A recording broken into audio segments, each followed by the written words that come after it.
This is video part 5 for the Mystery Crochet Along for the month of August 2024. If you are joining me for part 5, I want to say thank you so much for sticking with me through parts 1 through 4. I hope you are mystified as to what this is still, because that was the whole point of making something modular, was to make it not look like what it really is going to be until the very last minute. And so now, without further ado, before I go any further with this one, I'm going to show you what the finished piece will look like.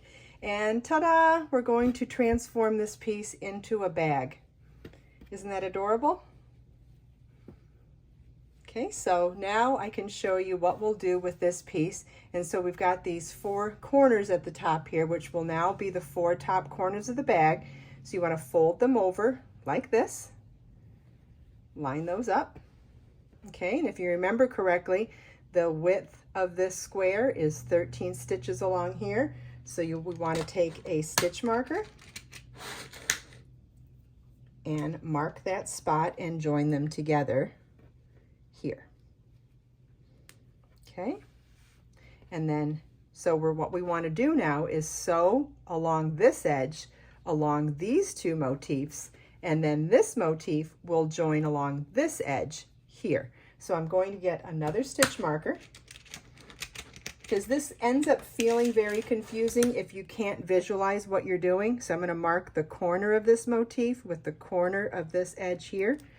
Not only will it give us a better placement, but also help us to ease ourselves along so we don't get out of place. You don't want to sew this and then end up being here and not having the right amount of stitches covered for both sides at the same time, equally.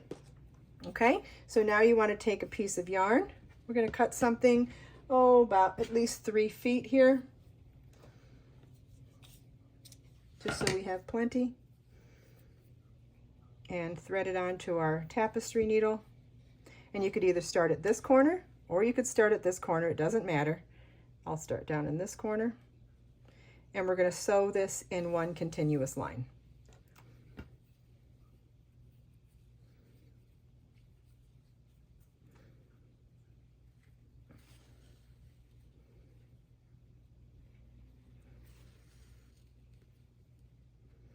And so we'll sew from that corner down there to our first stitch marker.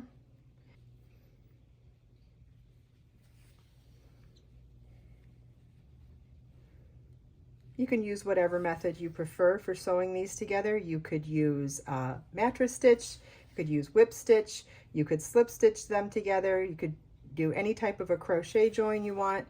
It's your bag, your choice. As long as you like the results you're getting, there is no wrong way to be creative and no wrong way for you to join your bag. You could even use a different color if you wanted to focus on the join. You could use a different color for each of these sections of the bag. Okay, I'm going to move this now. We were able to line that up perfectly, and I'm just going to turn this on its side here so we can line this up and join it a little easier. You could choose to crochet your straps for this bag. You could choose to add straps from a store instead. You could use bamboo handles, leather handles, and at the end of this video, I'm going to show you that you could actually make this bag bigger as well.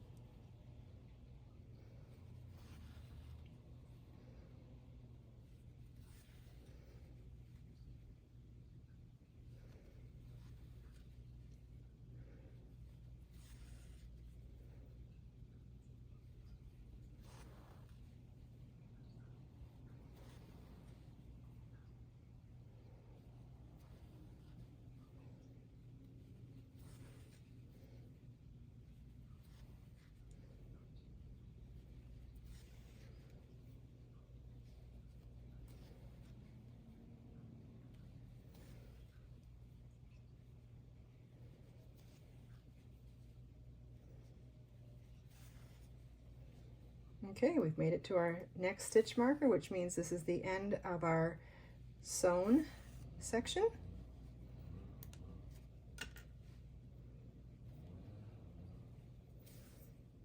So we'll secure this with a knot and weave in our tail.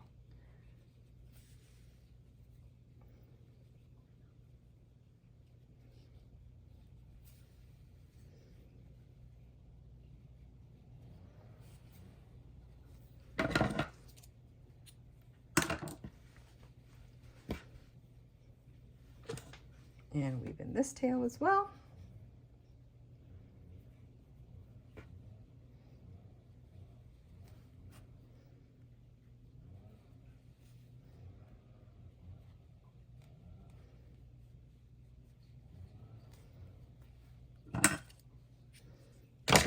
And there you have it. There is our finished bag.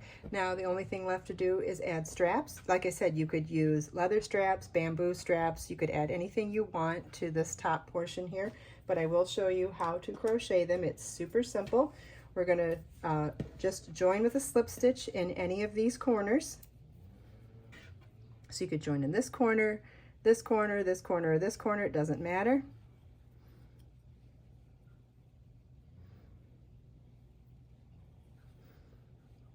Join with a slip stitch, chain 3, and double crochet in the same space. And that would be our first oval, chain 3, and then double crochet between those 2 stitches. And there's our second oval, chain 3, and double crochet between the last 2 stitches. Chain 3, and double crochet between the last 2 stitches. Okay, so we have 1, 2, 4 so far. You want to do 26 and then slip stitch to join here. Okay, I've got 26 here, and we'll slip stitch to the next corner and fasten off. So now we've got 1 strap done, and we'll turn the bag over and then repeat for the second strap with these 2 corners. Okay, and here is our finished bag with 2 straps, made exactly the same as this one here. And now I want to show you a way that you can modify this. So with this one, first of all, I used a self-striping yarn, which I thought would add a different dimension completely to this bag. And instead of doing 3 rounds for my squares, I did 5 rounds for my squares, which ultimately meant that there were 21 stitches across each square. So we did 21 stitches here, 21 stitches here, 21 stitches here, which came to a total of 63 stitches for your rows. So if you can apply all of the technique from these 3 round motifs, you could then do it again for this 5 round motif. And then once we join this together, this bag will have the same construction and be sewn. I also thought that this was an interesting way to show you how this bag could look totally different if you did it in a self-striping yarn as well. You can find the directions for these bags, the written instructions, as well as detailed charts on my website, including information on all of the yarns that I used. The link will be in the video description below, along with links to all the other videos in this 5-part mystery crochet along. If you enjoyed it, please let me know in the comments, and let me know if you would like more mystery crochet alongs in the future.